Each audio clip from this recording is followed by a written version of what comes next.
Hi friends, నేను మీ మురళి. అందరూ బాగున్నారా? ఇప్పుడు కరెక్ట్గా నా కస్టమర్ గొడవ దగ్గర ఉన్నానండి. ఆ రోడ్లు చూస్తే ఒక్కసారిగా చెరువుల్లాగా తలిపిస్తున్నాయండి. ఒక్క అడుగు ఎత్తు నీరు చేరుకుందండి రోడ్డు మొత్తం మీద. నా కస్టమర్ గొడవ అయితే ఒక అంగుళంగా నీరు చేరితే గొడవ కూడా నీటితో మునిగిపోతుందండి.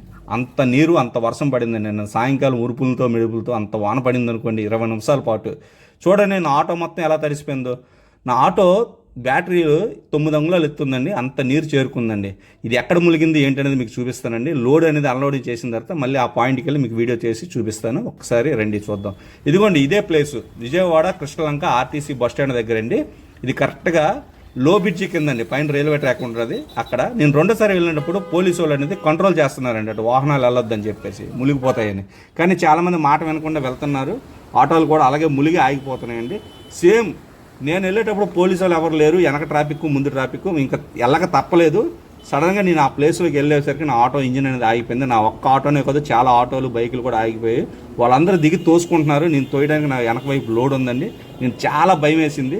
ఇంకా దేవుడిని తలుసుకొని స్టార్ట్ చేస్తే ఆటో అనేది స్టార్ట్ అయిందండి. ఇంకా ఆగకూడదని చెప్పి దేవుడికి థ్యాంక్స్ చెప్పి ఇంకా ఫస్ట్ గేర్ వేసుకొని నిదానంగా ఒడ్డెక్కేస్తున్నానండి. బస్సు వెళ్ళేటప్పుడు అండి ఆ వాటర్ ఫ్లోటింగ్కి నా ఆటో అనేది పడవలాగా పక్కకు జారిపోతుందండి. అమ్మో, చాలా భయం వేసిందండి. 20 నిమిషాల వానకి విజయవాడలో మోకాలు లోతు నీరు చేరిందంటే చూసుకోండి ఒక్కసారి. అమ్మో, నా కష్టం అనేది పగోడుకు కూడా రాకూడదండి. నా కష్టానికి ఒక ఇచ్చేయండి ప్లీజ్.